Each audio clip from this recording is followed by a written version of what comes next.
সুপ্রিয় শিক্ষার্থী বন্ধুরা ও সম্মানিত ভিউয়ার্সবৃন্দ, শিখিলিখি চ্যানেলের পক্ষ থেকে সবাইকে আন্তরিক অভিনন্দন ও শুভেচ্ছা। আজকে আমরা শিখব রবীন্দ্রনাথের বিখ্যাত নাটকগুলো কিভাবে মনে রাখতে পারি। এখান থেকে দেখেন সবসময় চাকরি পরীক্ষায় প্রশ্ন একটা না একটা আসে, তো কিন্তু আমরা প্রায়শই ভুল করে আসি।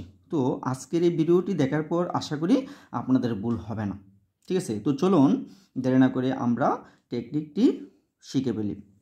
টেকনিকটি হচ্ছে, রাজা ও রানী তাসের দেশে নটির পূজা করতে বসন্তকালের যাত্রায় রুদ্রচন্দ্রকে বিসর্জন দিয়ে বাল্মীকির প্রতিভাকে অচলায়তন করলেন। কি বলছি, রাজা ও রানী তাসের দেশে নটির পূজা করতে বসন্তকালের যাত্রায় রুদ্রচন্দ্রকে বিসর্জন দিয়ে বাল্মীকির প্রতিভাকে অচলায়তন করলেন। এই শুনে চিত্রাঙ্গদা অরূপবতী শ্যামাকে নিয়ে ডাকঘরে বসে মুক্ত মনে তাপসী জপতে শুরু করলেন। কি বলছে, এই শুনে চিত্রাঙ্গদা অরূপবতী শ্যামাকে নিয়ে ডাকঘরে বসে মুক্ত মনে তপস্বী জপতে শুরু করলেন। সেখানে আরও উপস্থিত ছিলেন রক্তকরবী, চণ্ডালিকা ও মালিনী। সেখানে আরও উপস্থিত ছিলেন রক্তকরবী, চণ্ডালিকা ও মালিনী। তো আবার দেখি আমরা, রাজা ও রানী তাসের দেশে নটির পূজা করতে বসন্তকালের যাত্রায় রুদ্রচন্দ্রকে বিসর্জন দিয়ে বাল্মীকির প্রতিভাকে অচলায়তন করলেন। এই শুনে চিত্রাঙ্গদা অরূপবতী শ্যামাকে নিয়ে ডাকঘরে বসে মুক্ত মনে তপস্বী জপতে শুরু করলেন। সেখানে আরও উপস্থিত ছিলেন রক্তকরবী, চণ্ডালিকা ও মালিনী। তো এগুলো দিয়ে রবীন্দ্রনাথের নাটকগুলো আমরা কোনটা দিয়ে কি নাটক দেখেন, রাজা ও রানী দিয়ে মনে রাখবেন, রাজা আর একটা রাজা ও রানী, একটা হচ্ছে কি রাজা আর একটা হচ্ছে রাজা ও রানী, রাজা ও রানী। ঠিক আছে, একটা হচ্ছে রাজা আর একটা হচ্ছে রাজা ও রানী। তারপর হচ্ছে দেখেন তাসের দেশে যেমন রাখবেন তাসের দেশ, তাসের দেশ। তারপর হচ্ছে নটির পূজা দিয়ে মনে রাখবেন হচ্ছে নটির পূজা,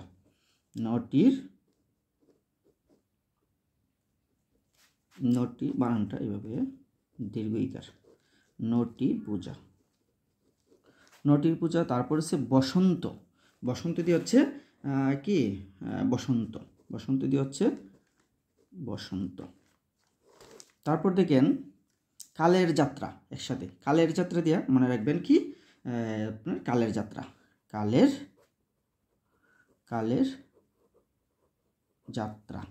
কালের যাত্রা। তারপর হচ্ছে রুদ্রচন্দ্র, তারপর হচ্ছে কি রুদ্রচন্দ্র।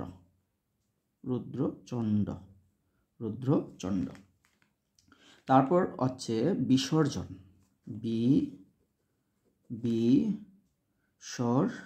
বিসর্জন। বাল্মীকির প্রতিভা, তারপর হচ্ছে কি বাল্মীকির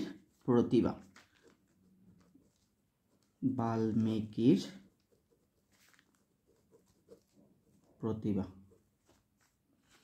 তারপর দেখেন অচলায়তন,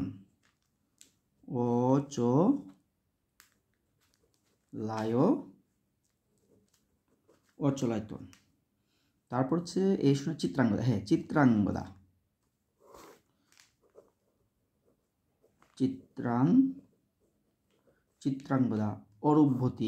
অরূপবতী দিয়ে মনে রাখবেন অরূপরতন, অরূপবতী দিয়া অরূপরতন। তারপর হচ্ছে শ্যামা, তারপর কি শ্যামার পরে হচ্ছে ডাকঘর, ডাকঘরে দিয়া ডাকঘর। তারপর হচ্ছে মুক্ত মনে দিয়ে হচ্ছে মুক্তধারা, মুক্ত মনে দিয়া মুক্তধারা। তপস্বী দিয়ে হচ্ছে তাপসী, কি তাপসী। এই তপস্বী দিয়ে তাপস্বী জপতে শুরু করলেন। সেখানে আর উপস্থিত ছিলেন রক্তকরবী, এই রক্তকরবী দিয়ে হচ্ছে রক্তকরবী,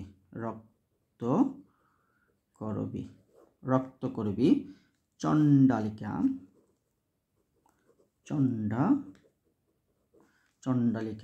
আর হচ্ছে মালিনী। আশা করি আপনারা বুঝতে পারছেন। তো এগুলো যদি আপনার এই যে টেকনিকটা যদি আপনারা মনে রাখতে পারেন, আশা করি পরীক্ষায় সবগুলো প্রশ্নের উত্তর আপনি পারবেন।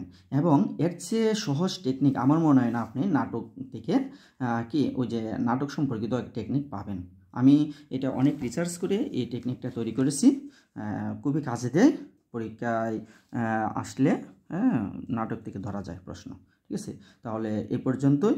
ভালো থাকবেন, সুস্থ থাকবেন। আগামী ভিডিওতে দেখা হবে রবীন্দ্রনাথের কাব্যগ্রন্থ বা অন্য একটা টপিক নিয়ে। তো এ পর্যন্ত সবাই ভালো থাকুন, সুস্থ থাকুন। ধন্যবাদ।